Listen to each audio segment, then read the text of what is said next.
Breaking news Visakha railway zone building నమూనా విడుదల చేశారు మంత్రి నారా లోకేష్. బిల్డింగ్ నమూనాల ఫోటోలు ఎక్స్లో పోస్ట్ చేస్తూ ఎన్నో ఏళ్ల కలను సాకారం చేసినందుకు ప్రధాని మోదీకి ధన్యవాదాలు తెలిపారు. 12 అంతస్తులో నిర్మాణం కానున్న రైల్వే జోన్ కార్యాలయ నిర్మాణానికి 149 కోట్ల రూపాయలతో రైల్వే శాఖ టెండర్లకు పిలిచింది. కాగా ఈ నెల 29న ప్రధాని విశాఖ పర్యటనలో రైల్వే జోన్ ఆఫీస్కు శంకుస్థాపన చేసే అవకాశాలున్నాయి.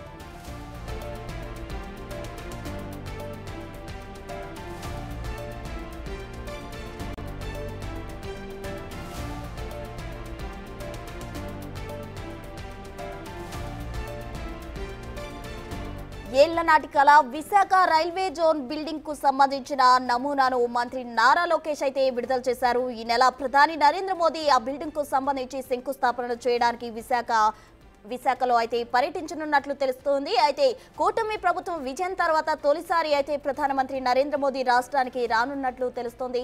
ఎన్నో ఏళ్ల కల సాకారం చేసినందుకు ప్రధాని నరేంద్ర మోదీకి నారా లోకేష్ కృతజ్ఞతలు తెలియజేశారు. ప్రధాని మోదీకి ధన్యవాదాలు తెలిపారు నారా లోకేష్. 12 అంతస్తుల్లో ఈ రైల్వే జోన్ కార్యాలయం అయితే నిర్మాణం కానున్నట్లు తెలుస్తోంది. ఇక 149 కోట్లతో రైల్వే శాఖను టెండర్లకు పిలిచినట్లు తెలుస్తోంది. ఈ నెల 29న రైల్వే జోన్ ఆఫీస్ కు ప్రధాని నరేంద్ర మోదీ శంకుస్థాపన చేయనున్నారు.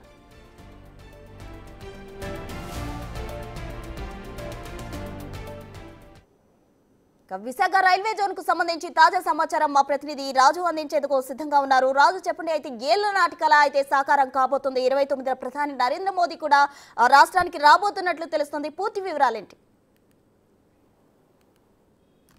విశాఖ రైల్వే జోన్ అనేది విశాఖ ప్రాంత వాసులకు, ముఖ్యంగా ఉత్తరాంధ్ర ప్రజలందరికీ కూడా ఎప్పటి నుంచో ఉన్నటువంటి ఒక కలగానే ఉన్నటువంటి పరిస్థితి ఉంది. కానీ ఇప్పటి వరకు నెరవేరలేదు. గత ప్రభుత్వ హయాంలో కూడా దీనికి అడుగులు పడినా కూడా అది ఆ స్థల సేకరణ విషయంలోనూ సరైనటువంటి భూమి కేటాయింపులు జరగపోయినటువంటి నేపథ్యంలో అది ఆగిపోయినటువంటి పరిస్థితి ఉంది. ఇది కొత్త ప్రభుత్వం వచ్చిన తర్వాత చకచక విశాఖ రైల్వే జోన్కు అడుగులు పడుతున్నాయనే చెప్పుకోవచ్చు. ముఖ్యంగా చూస్తే అటు ఆర్లోవ ప్రాంతంలో 50 ఎకరాలను కొత్త ప్లేస్లో కేటాయించడం, ఇప్పుడు రైల్వే శాఖ కూడా ఒక్కొక్క అడుగులు ముందుకేసినటువంటి పరిస్థితి కనిపిస్తుంది. ఆల్రెడీ అంటే విశాఖ రైల్వే జోన్కి సంబంధించినటువంటి ప్రధాన కార్యాలయాల నిర్మాణానికి ఇప్పటికే టెండర్లు పిలిచినటువంటి పరిస్థితి ఉంది. విశాఖ కోస్ట్ జోన్కి సంబంధించి ముఖ్యంగా నార్త్ కోస్ట్కి సంబంధించినటువంటి ఈ బిల్డింగ్ల నిర్మాణంలో జిఎం కార్యాలయంతో పాటుగా ప్రధాన కార్యాలయాలన్నింటినీ కూడా నిర్మాణం చేపట్టడానికి రైల్వే శాఖ ముందడుగు వేసినటువంటి పరిస్థితి కనిపిస్తుంది. దీనిలో భాగంగానే 149 కోట్ల రూపాయలతో 12 అంతస్తులు, అంటే B1 B2తో పాటుగా గ్రౌండ్ ఫ్లోరు, దానిపైన 9 అంతస్తులతో కార్యాలయ నిర్మాణానికి ఇప్పటికే టెండర్లు పిలిచినటువంటి పరిస్థితి ఉంది.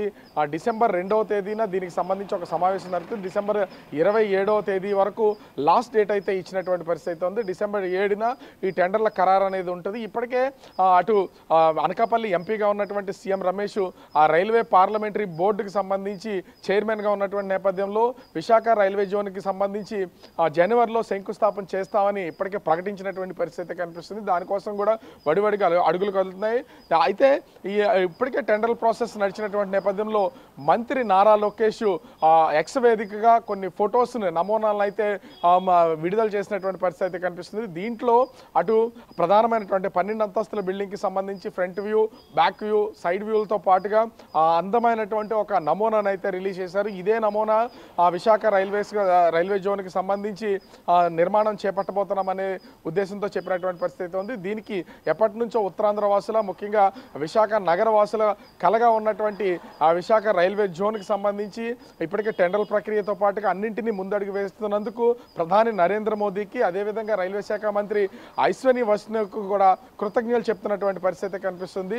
అంటే ఇప్పటి వరకు అసలు జరుగుతుందా జరగదా అని సందిగ్ధంలో ఉన్నటువంటి విశాఖ రైల్వే జోన్కి సంబంధించినటువంటి మొత్తం పనులన్నీ కూడా ప్రాసెస్ అనేది నడుస్తుంది. ఇప్పటికే కొత్త ప్రభుత్వం స్థల సేకరణ చేయడం, రైల్వే శాఖకు అప్పగించడంతో పాటుగా ఇప్పుడు ఆ టెండర్లు పిలిచినటువంటి పరిస్థితి కనిపిస్తుంది. 149 కోట్ల రూపాయలతో టెండర్లు వచ్చినటువంటి నేపథ్యంలో డిసెంబర్ 27న టెండర్లు ఖరారైతే ఏ సంస్థ అయితే టెండర్లు దక్కించుకుంటుందో ఆ సంస్థ జనవరిలో శంకుస్థాపన చేయడం, 2 ఏళ్ల కాల వ్యవధిలో, 2 ఏళ్ల కాల పరిమితి అయితే ఉంటుంది. ఆ 2 ఏళ్ల లోపు ఈ జిఎం కార్యాలయంతో పాటుగా ప్రధాన కార్యాలయానికి 12 అంతస్తుల బిల్డింగ్ని నిర్మాణం చేపట్టి రైల్వే శాఖకి అప్పగించాల్సినటువంటి పరిస్థితి కనిపిస్తుంది. ఈ నేపథ్యంలో విశాఖ వాసుల్లో ఆనందం వెల్లివిస్తుండటంతో పాటుగా అటు కూటమికి, అంటే రాష్ట్రంలో కూటమి ప్రభుత్వం ఏర్పడిన తర్వాత వాళ్ళు ఎన్నికల్లో ఇచ్చినటువంటి హామీ ప్రకారం ఇప్పుడు రైల్వే జోన్ ఏర్పాటు అనేది చకచక అడుగులు పడుతున్నటువంటి నేపథ్యంలో అటు ప్రభుత్వ పెద్దల్లోనూ ప్రజాప్రతినిధుల్లోనూ ఒక ఆనందం వ్యక్తం చేస్తున్నటువంటి పరిస్థితి అయితే ఉంది.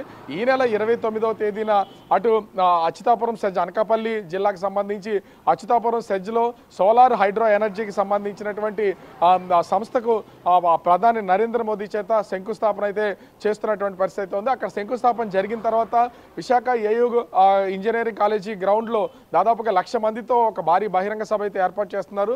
ఆ ఏర్పాట్లన్నింటినీ కూడా ఇప్పటికే అనకాపల్లి ఎంపీ సీఎం రమేష్ అయితే పర్యవేక్షిస్తున్నటువంటి పరిస్థితి కనిపిస్తుంది. ఆ సభకు వచ్చినప్పుడు విశాఖ రైల్వే జోన్తో పాటుగా అటు స్టీల్ ప్లాంట్ ప్రైవేటీకరణ అంశం కూడా తెర మీదకి వచ్చే అవకాశం అయితే ఉంది. ఈ రెండింటిని శంకుస్థాపన ఎప్పుడు పెడతారు, విశాఖ రైల్వే జోన్తో పాటుగా అటు స్టీల్ ప్లాంట్ ప్రైవేటీకరణ చేయబోమనే ప్రకటన కూడా ప్రధాని నుంచి వస్తుందనే ఆశాభావం అయితే వ్యక్తం చేస్తున్నటువంటి పరిస్థితి కనిపిస్తుంది. ఓవరాల్గా చూస్తే విశాఖ రైల్వే జోన్కి వడివడిగా అడుగులు పడుతున్నటువంటి పరిస్థితి కనిపిస్తుంది ప్రసన్న.